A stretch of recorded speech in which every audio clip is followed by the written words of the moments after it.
Eliza Quinn here. Picture this. Isabela's dream wedding turns into a nightmare when her own father locks her in the basement, replacing her with an imposter at the altar to steal her fortune. But when her lawyer utters 3 words, the tables turn wildly. You have to hear this. Thank you, Eliza, for this chance. Sharing my story is empowering. After that betrayal, it's about reclaiming my voice and showing that even in darkness, strength prevails. Let's unfold what happened. The morning of my wedding dawned with the kind of crisp October light that makes everything look like a painting. Standing in the master suite of the Hawthorne estate, I adjusted the delicate lace sleeves of my grandmother's redesigned wedding dress and caught my reflection in the antique mirror. My black hair was swept elegantly to one side, the way Abuela used to wear hers in old photographs, and my dark eyes held that same intensity she'd passed down to me. The fire that had carried her from Santiago to San Francisco with nothing but determination and a suitcase full of dreams. At 32, I thought I had finally found my place in this world. After years of feeling like an outsider in my own family, today was supposed to be my triumph. Not just because I was marrying Liam Cartwright, the charming investment banker who had swept me off my feet 18 months ago, but because today marked the end of my father's control over my life. According to the terms of Abuela's trust, on my wedding day, I would inherit the $23 million she had left me. Money that had been held in trust since her death 5 years ago, managed by my father as the executor. Mija, I whispered to my reflection, using Abuela's pet name for me, today we finally get our freedom. The Hawthorne estate buzzed with activity below. 200 guests had traveled from across the country to witness what the society pages were calling the wedding of the season. The $500,000 celebration featured imported gardenias from Chile, Abuela's favorite flower, cascading silk draping, and a string quartet flown in from Vienna. Everything was perfect, down to the last detail. As I gazed out the window at the arriving guests, I spotted familiar faces from San Francisco's elite circles, tech moguls, real estate tycoons, and media personalities who had known my family for decades. These weren't just wedding guests, they were witnesses to what should have been my triumphant entry into true independence. My heart swelled thinking about the traditional father-daughter dance we'd planned, where Papa would finally tell me he was proud of the woman I'd become. Or so I thought. The first crack in my perfect day appeared when my stepmother, Celeste, glided into my suite wearing a smile that didn't quite reach her surgically enhanced eyes. She had married my father 3 years after my mother's death, and in the decade since, she had perfected the art of making me feel unwelcome in my own family home. "Darling, you look absolutely radiant," she cooed, her manicured fingers adjusting my veil with unnecessary force. "Though I do think we need to make this veil a bit more substantial. For tradition, you understand." I watched in the mirror as she layered additional tulle over my face, making it nearly impossible to see clearly. Something cold settled in my stomach, but I pushed the feeling away. This was my wedding day. I was being paranoid. "Celeste, I can barely see through all this fabric," I protested gently. "Trust me, darling, the photographs will be divine. And tradition is so important, don't you think? Your grandmother would have wanted you to honor the old ways." The mention of Abuela made me pause. My grandmother had been many things, fierce, protective, brilliant with money, but she had never been one for excessive tradition. She had worn a simple dress and a short veil when she married my grandfather. Still, I nodded, not wanting to create drama on my wedding day. Liam appeared in the doorway, devastatingly handsome in his charcoal gray tuxedo. But something was off about his smile too. It seemed forced, almost rehearsed, like he'd practiced it in a mirror. "You look beautiful," he said, but his eyes didn't meet mine. Instead, they darted to Celeste, who gave him an almost imperceptible nod. "Shouldn't you be getting ready with the groomsmen?" I asked, trying to keep my voice light despite the growing unease in my chest. "I wanted to give you this," he said, pulling out a thick manila envelope. "Just some final paperwork for after the ceremony. Legal formalities, you know how it is." I took the envelope, noting how heavy it felt. "What kind of paperwork?" "Nothing important, just some updates to our financial arrangements now that we'll be married. My lawyer said it was standard." His laugh sounded hollow. "We can go over it later. Don't worry your pretty head about it today. The phrase made my skin crawl. Abuela had taught me to handle my own finances from the time I was 16, switching effortlessly between English and Spanish as she explained compound interest and investment strategies. Una mujer inteligente nunca depende de otros para su dinero, she'd say. A smart woman never depends on others for her money. She would have hated hearing a man tell me not to worry my pretty head about anything, especially money. After Liam left, I started to open the envelope, but Celeste quickly took it from my hands. Oh, sweetie, you don't want to deal with boring paperwork on your wedding day. I'll keep this safe for you. She tucked it into her purse with a smile that looked more like a grimace. Now, let's get you ready. Your father wants to see you before the ceremony. As I stared at my reflection one last time, I thought about the childhood memory that had sustained me through years of feeling like an outsider in my own family. I was 7 years old, sitting in Abuela's garden, and she was braiding flowers into my hair while I described my dream wedding.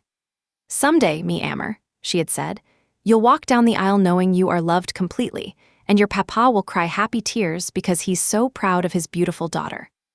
That memory felt like a lifetime ago, but today, I thought it might finally come true.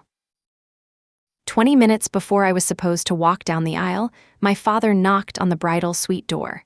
Through the heavy veil, I could barely make out his silhouette, but I recognized his voice. The same tone he'd used when I was a child, and he wanted something from me. Isabela, mi amor, could you come with me for just a moment? There's something special I want to show you before the ceremony. My heart lifted slightly. Maybe this was the moment I'd been hoping for, a genuine connection with the man who had grown increasingly distant since Abuela's death. Maybe he wanted to give me something of hers, or share a memory, or finally tell me he was proud of the woman I'd become. Maybe we'd still have that father-daughter dance I'd dreamed about since childhood. Of course, Papa, I said, using the Spanish word I'd called him as a child. Before he'd started insisting I speak only English in his presence after moving to the States. He led me through the estate's winding corridors, past the bustling caterers arranging Chilean empanadas alongside French canapés, a fusion menu I'd chosen to honor both sides of my heritage. We passed florists making final adjustments to the imported gardenias, their sweet fragrance filling the air with memories of Abuela's garden. The sounds of the Vienna string quartet warming up drifted through the halls as we descended a narrow staircase I'd rarely used. The air grew cooler as we went deeper into the wine cellar, a cavernous space carved from stone that had always felt like a dungeon to me. There's a very special bottle down here, he said, his voice echoing off the stone walls. A vintage from 1987, the year you were born. Your grandmother set it aside specifically for your wedding day. My heart swelled. This was exactly the kind of thoughtful gesture Abuela would have made. I followed him deeper into the cellar, my wedding dress rustling against the rough stone walls.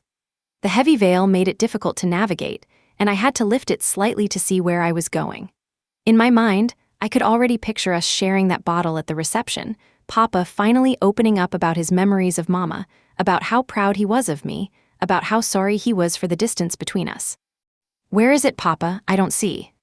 The sound of the heavy oak door slamming shut behind me cut off my words. The deadbolt slid home with a finality that made my blood freeze. I spun around, my wedding dress tangling around my legs. Papa, the door, it stuck. His voice came through the thick wood, muffled but clear enough to shatter my world. The only thing that stuck, Isabela, is you, down there where you belong. I rattled the handle desperately, my heart hammering against my ribs. This isn't funny, let me out, the ceremony. The ceremony will go on perfectly without you. His voice was cold, devoid of any paternal warmth. You were always a disappointment, Isabela. Always too much like your grandmother, too stubborn, too independent, too smart for your own good. Celeste's voice joined his, dripping with satisfaction. Did you really think we'd let you waltz away with $23 million? You, who have never contributed anything to this family except problems. What are you talking about? I screamed, pounding on the door with both fists. That money is mine, Abuela left it to me. And now it will go to someone who deserves it, Celeste continued. Someone who understands family loyalty. Liam is such a good boy, he knows which side his bread is buttered on. The girl we hired is perfect, same height, same build, dark hair.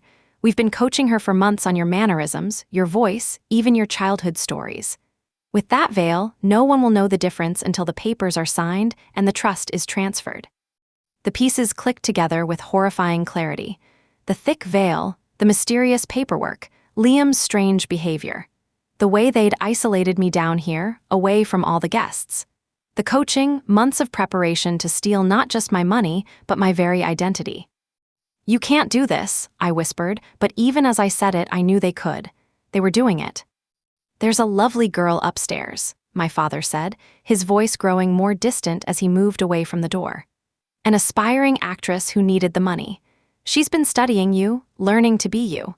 By the time anyone realizes what happened, it will be too late for anyone to do anything about it." Then I heard it, the faint but unmistakable sound of the string quartet beginning the processional. My processional. The wedding march that was supposed to herald my entrance as a bride was instead marking my burial as a daughter. I sank to the cold stone floor, my $20,000 dress pooling around me like a shroud. Above me, my own family was orchestrating the theft of my future, using an imposter to steal not just my inheritance, but my very identity. The father-daughter dance I'd dreamed about would happen, but with a stranger wearing my face. In that moment, the childhood memory of Abuela braiding flowers in my hair felt like a cruel joke. There would be no proud tears, no loving embrace, no validation of the woman I'd become. Instead, there was only the sound of my own wedding music playing for someone else. The music swelled above me, each note a knife twisting in my chest. I could picture the scene unfolding in the garden, 200 guests rising to their feet, cameras flashing, as a stranger in my grandmother's dress walked down the aisle to marry the man I'd trusted with my heart. Tech moguls and media personalities who had known me since childhood were witnessing what they believed was my wedding, completely unaware that the bride was an actress hired to steal my life. I pressed my ear to the door, straining to hear anything that might give me hope. Instead, I heard my father's voice, distant but clear, as he spoke to someone in the hallway above. "Make sure she stays quiet down there until it's over. The reception should last at least 3 hours. By then, the marriage will be legal and the trust transfer will be complete." "What about after?" It was Celeste's voice, sharp with anxiety. "She's going to cause problems. She's going to fight this." My father's laugh was bitter. "With what money? With what proof? By the time we let her out, she'll be a hysterical woman claiming someone stole her identity at her own wedding. Who's going to believe that?" "The guests will know it wasn't her," Celeste protested. "The guests saw a bride in a veil walk down the aisle. They saw a wedding. They'll see the marriage certificate with her name on it. If she tries to claim it wasn't her, we'll say she had a nervous breakdown. We'll have her committed if necessary. The actress has been studying her for months. She knows every detail about Isabela's childhood, her preferences, even her relationship with Liam. She can maintain the deception long enough for us to secure everything." The casual cruelty in his voice broke something inside me. This wasn't just about money, this was about erasing me completely. They weren't just stealing my inheritance, they were stealing my existence. They had planned this for months, maybe longer, watching me fall in love with Liam while knowing he was part of their scheme. I fumbled through my dress, searching for my phone, but of course it wasn't there. Celeste had insisted I didn't need it on my wedding day, that it would ruin the lines of the dress.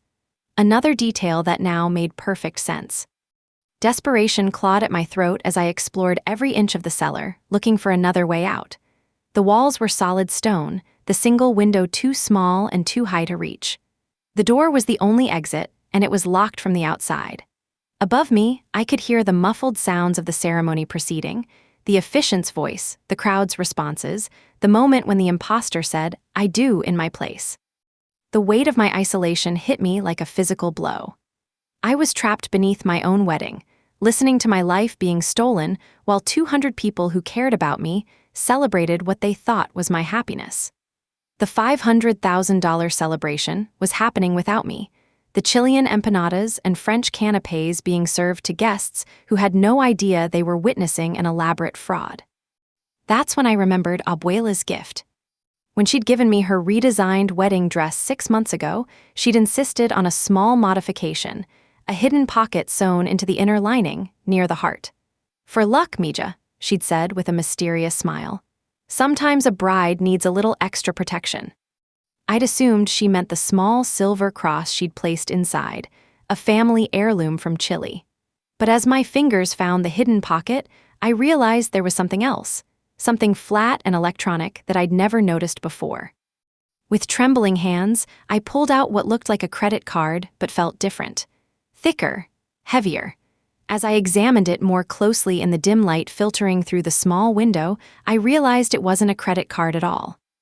It was a satellite phone, ultra-thin, state-of-the-art, with a single number programmed into its memory. My grandmother, the woman who had survived poverty, immigration, and decades of building a business empire from nothing, had prepared for this exact scenario. Somehow, she had known that my father and his new wife would try to steal what she'd left me. She had planned for their betrayal with the same strategic mind that had built her fortune. With shaking fingers, I powered on the device and dialed the only number in its memory. It rang once. Isabela. The voice was calm, professional, and completely unsurprised. I've been expecting your call. Mr. Davies? I whispered into the tiny device, hardly daring to believe that my grandmother's lawyer was actually on the other end of the line. Yes, my dear, I take it the contingency scenario has occurred. Contingency scenario. As if my family's betrayal was just another legal possibility to be planned for, which, apparently, it was. They locked me in the basement, I said, my voice cracking. There's someone else upstairs, an imposter. She's marrying Liam right now, and they're going to steal my trust fund. They've been planning this for months, coaching her to be me. I see. His voice remained maddeningly calm. And your father and stepmother are orchestrating this. Yes, you have to stop them, call the police or... Isabela, his tone was gentle but firm.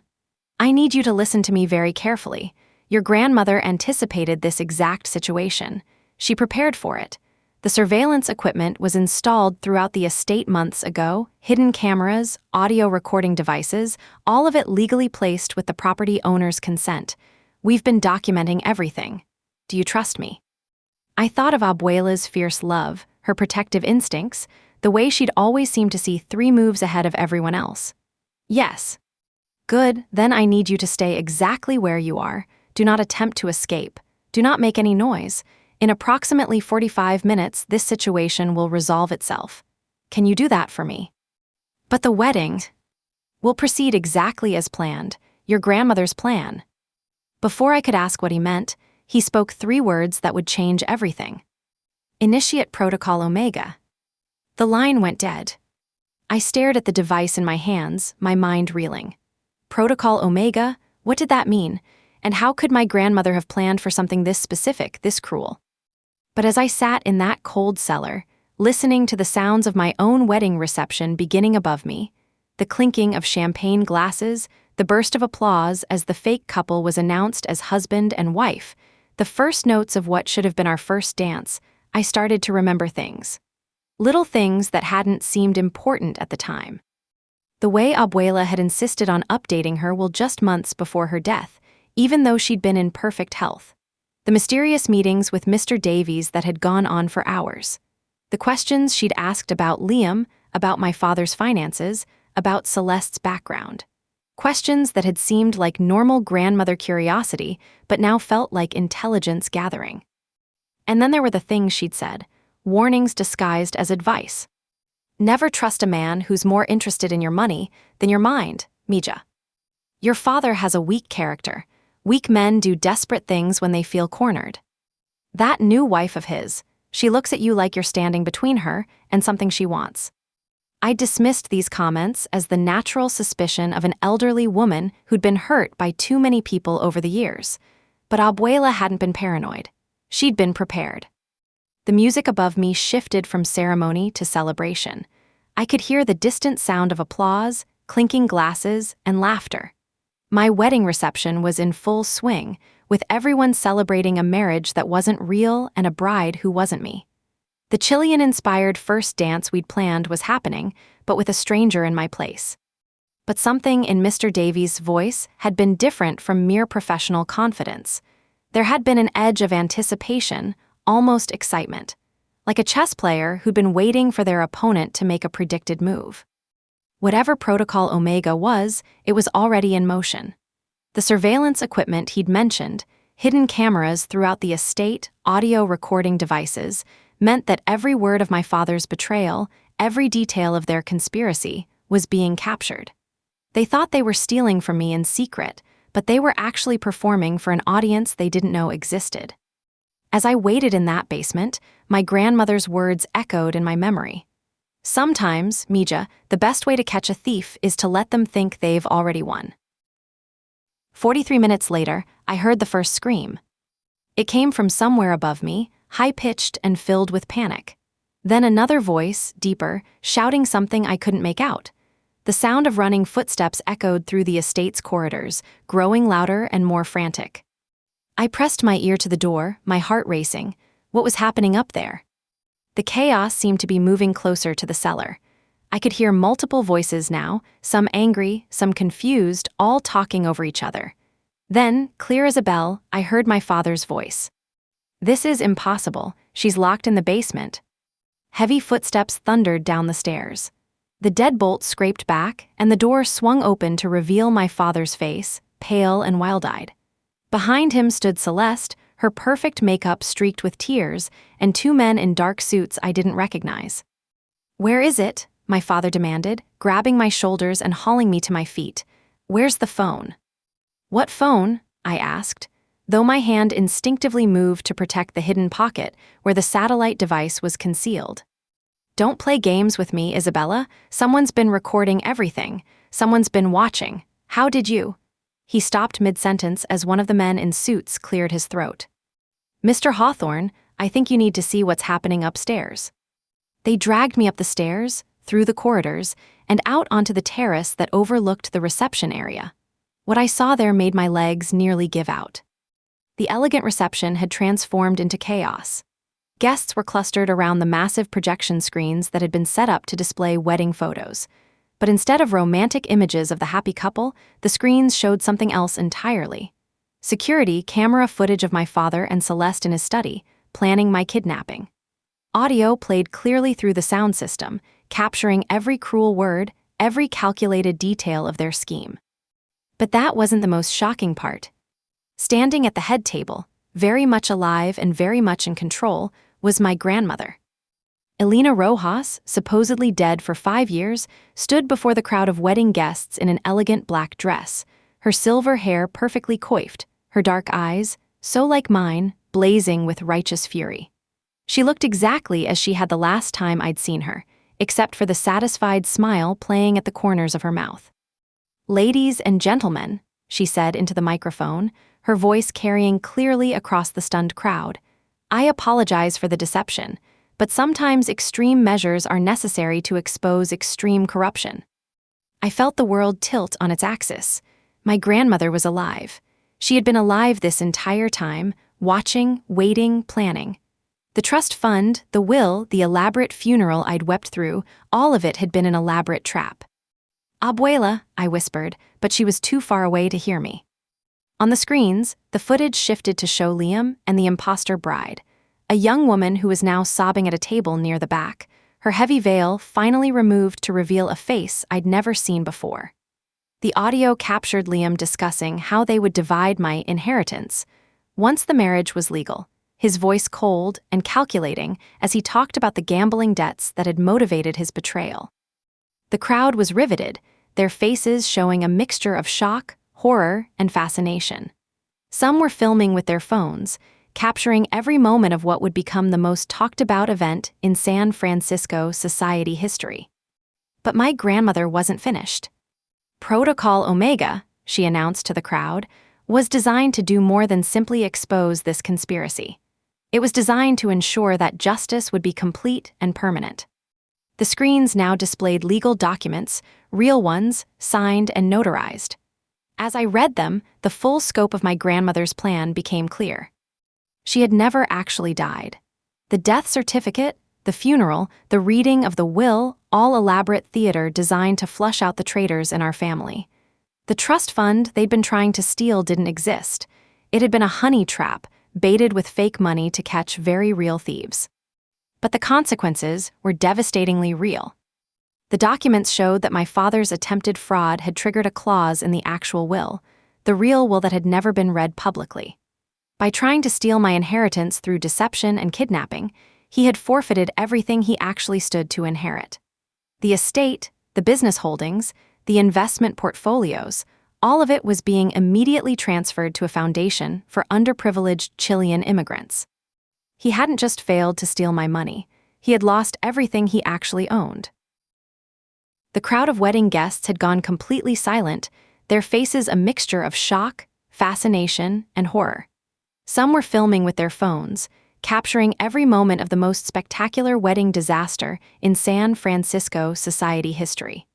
Tech moguls and media personalities who had come to celebrate were now witnessing the downfall of one of the city's prominent families. My grandmother's voice carried across the garden with the authority of someone who had spent decades building an empire. My granddaughter Isabela is currently locked in the basement of this estate by her own father, who hired an imposter to steal her identity and her inheritance. The man she was supposed to marry today, Liam Cartwright, was complicit in this scheme.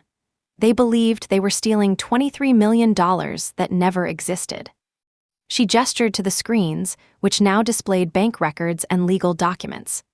The real inheritance, my actual estate, worth considerably more than $23 million, was never in jeopardy. It was never part of the trust they were trying to steal. It belongs to Isabela, free and clear, and always has. My father's face had gone from pale to gray. Celeste was openly weeping now, her carefully constructed world crumbling around her. Liam had disappeared entirely. I could see security guards escorting him toward the estate's entrance, his tuxedo disheveled and his face a mask of defeat. But this isn't just about money, my grandmother continued, her voice rising with emotion. This is about family, about trust, about the sacred bond between a parent and child that has been shattered beyond repair. She looked directly at my father, her gaze cold and unforgiving. You locked your own daughter in a basement on what should have been the happiest day of her life. You hired strangers to steal her identity. You betrayed every principle I tried to teach you about family, about honor, about love. The screens now showed the security footage from the cellar. My father's face clearly visible as he locked me in, his voice clearly audible as he called me a disappointment. The crowd gasped audibly at the cruelty in his tone, several guests covering their mouths in shock. The legal consequences of your actions will be handled by the authorities, my grandmother said, as uniformed police officers appeared at the edges of the crowd. But the family consequences are mine to decide. She held up a document that I could see even from the terrace. This is your disinheritance, signed and witnessed. You are no longer my son. You are no longer part of this family. You are nothing. The words hit my father like physical blows. He staggered backward, his face crumpling. Celeste reached for him, but he pushed her away, his eyes wild with desperation. You can't do this, he screamed, his voice breaking. She's my daughter, the money should be mine. She was your daughter, my grandmother corrected coldly, her voice carrying clearly through the sound system. Until you chose money over love, until you chose cruelty over compassion, until you proved that you learned nothing from the woman who raised you. Then she spoke the words that would be quoted in every news report, shared in every social media post, and remembered long after the wedding guests had gone home. Betrayal in a family is like poison in the blood. Today, I have administered the antidote. The crowd erupted. Some applauded, others gasped, many were openly weeping at the raw emotion of the moment. The imposter bride was being led away by police, still in my grandmother's wedding dress, while the actress who had played her looked on in terror as she realized the full scope of what she'd been involved in. That's when I broke free from the men holding me and ran. I ran through the corridors of the estate, my wedding dress streaming behind me like a banner. I ran down the grand staircase, through the marble foyer, out the French doors, and across the manicured lawn toward the woman who had saved me from the grave. Abuela, I cried, and she turned toward me with tears streaming down her face. I threw myself into her arms, breathing in the familiar scent of her perfume, feeling the solid reality of her embrace. She was real. She was alive. She was here. Mi nieta querida, she whispered against my hair. My brave, beautiful granddaughter, I'm so sorry you had to go through this, but I had to know who could be trusted. I had to protect you from them. I thought you were dead, I sobbed. I mourned you, I missed you so much. I know, Mija, I know. But if I had stayed, they would have found a way to steal from you while I was alive. This was the only way to expose them completely, to make sure they could never hurt you again.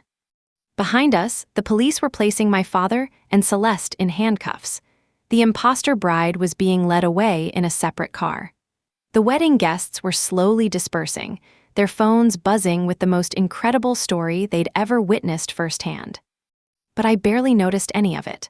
All that mattered was that my grandmother was alive, that I was free, and that the people who had tried to destroy me had destroyed themselves instead. 6 months later, I stood in the same garden where my fake wedding had taken place, but everything was different. The gardenias were in bloom again, but this time they were arranged for a celebration of life, not a deception of death. My grandmother's resurrection had made international news. The story of the elaborate sting operation, the fake death, the wedding day kidnapping, and the spectacular public exposure had captivated the world. We'd been featured on every major news network, profiled in magazines, and even offered book and movie deals. The phrase Protocol Omega had become synonymous with elaborate revenge plots, and betrayal in a family is like poison in the blood had been turned into countless memes and motivational quotes. But the most satisfying coverage had been in the business journals, which detailed exactly how my grandmother had orchestrated one of the most complex financial justice operations in modern history. She hadn't just exposed criminals, she had created a masterclass in strategic planning and patient revenge. My father and Celeste were serving 7 years each on charges of fraud, conspiracy, kidnapping, and identity theft. Liam had pled guilty to his role in the scheme and was serving 3 years in minimum security prison, his gambling debts finally catching up with him in the worst possible way. The imposter, a struggling actress named Maria who had been hired through a series of intermediaries, had received immunity in exchange for her testimony, though her acting career had been effectively ended by the scandal. All of their assets had been seized as proceeds of attempted fraud. They had lost everything, just as my grandmother had planned. As for me, I was learning to live with the reality of my actual inheritance. The $23 million trust fund had been fiction, but the real estate was worth nearly $60 million. More importantly, I was learning to trust my own judgment again, to believe in my own worth beyond what any family member or romantic partner might think of me. I was also learning to balance my Chilean heritage with my American identity, code-switching naturally between Spanish and English as I worked with the foundation we'd established. "Do you regret it?" my grandmother asked as we walked through the garden together, planning the renovation that would transform the estate into a cultural center for Chilean-American artists. "Do you regret learning the truth about them?" I considered the questions seriously. The truth had been devastating.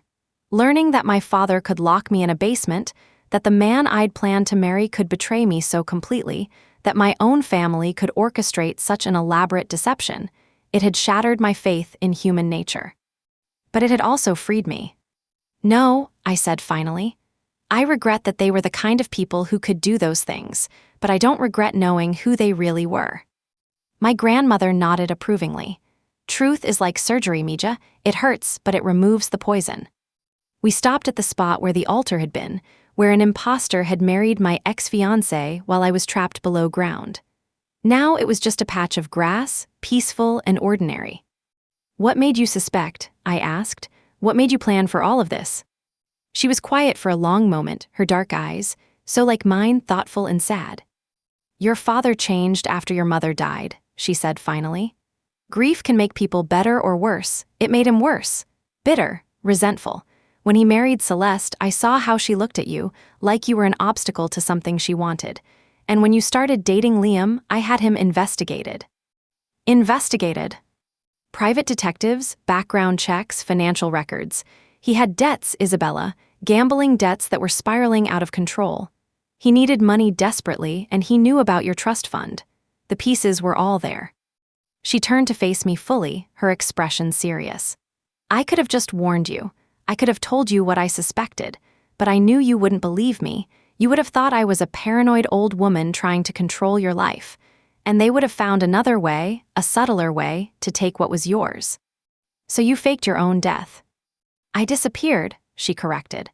I spent 5 years living in a small apartment in Chinatown under an assumed identity, using intermediaries to communicate with Mr. Davies and monitor the situation. I let them think I was dead so they would reveal their true nature. I needed them to commit crimes, to create evidence, to expose themselves completely. It was the only way to protect you permanently. I thought about the 5 years she'd spent in hiding, watching from a distance as I grieved for her, struggled with my father's increasing coldness, fell in love with a man who was planning to rob me. The sacrifice she'd made, giving up her life, her identity, her relationship with me, to set this elaborate trap. Weren't you lonely? Her smile was sad but proud. Every day, but I knew it would be worth it when I saw you free. As we walked back toward the house, I thought about the future that stretched ahead of me. I was 33 now, wiser and more cautious, but also more confident. I had my grandmother back, I had my freedom, and I had resources to build whatever life I wanted. Most importantly, I had learned that sometimes the people who love you most are willing to make the greatest sacrifices to protect you. And sometimes, justice isn't about forgiveness or moving on. It's about making sure that evil actions have consequences that match their scope. My wedding day had been stolen from me, but I had gained something more valuable. The knowledge of who I really was, who really loved me, and what I was truly capable of when pushed to my limits. The gardenias were blooming again, and this time they smelled like victory. In the distance, I could hear the sound of construction as workers began converting the estate into the cultural center. Soon, this place that had been the site of such betrayal would become a sanctuary for artists and dreamers, a place where creativity flourished instead of cruelty. It seemed like the perfect ending to the story. But as my grandmother always said, every ending is just a new beginning in disguise. And I was ready for whatever came next. Isabela, thank you for your raw, inspiring tale. It reveals how deep familial love can engineer a masterful revenge, teaching us that anticipating betrayal with cunning and sacrifice can shatter deceit forever, fostering unbreakable resilience. I'm Eliza Quinn, and remember, here on Wedding Day Justice, veils off, justice on.